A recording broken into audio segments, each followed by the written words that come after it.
Bancada CNRT reafirma se iniciativa altera lei pensão vitalícia. Deputado bancada CNRT e Parlamento Nacional, Patrocínio Fernandes Hateteng idane e Parlamento Nacional, sexta-feira semanane, relaciona com a exigência do público, inclui sociedade civil do Parlamento Nacional, atu altera lei pensão vitalícia, nebe promete ona durante campanha eleição geral tinangai. Pensão vitalícia Laos,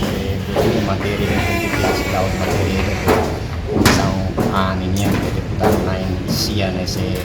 se ida né deputado lain sia ninguém cargonya anti perdepois a não é a alteração mas né ida né consumo público ida bem maka itu pode ser último da campanha né lá né kata você tempo batempo ida tama e campanha ka ou se governação de governação de público ninia matéria importante né lei pensão vitalícia.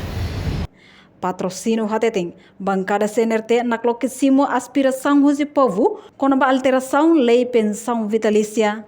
mas que não é dehang.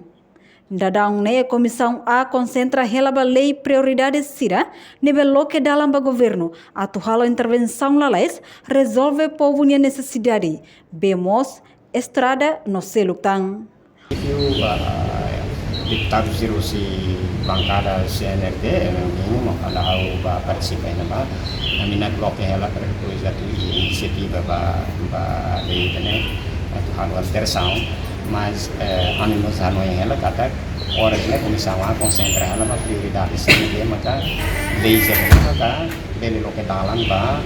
governo atu halo lais intervenção para resolver pouco ini problema com ba demos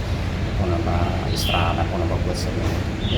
no governo constitucional foi makatutama ba fulan dahat no prioridade sira husi governo nebe lidera husi kairala sanana Gusmão no moço se compromisso atu altera lei pensão vitalícia. Reportagem Melda Fátima, Televisão Timor-Post. Janela informação ba Emahoto atu atena informação atual diagliu que tá halua haneha botão subscribe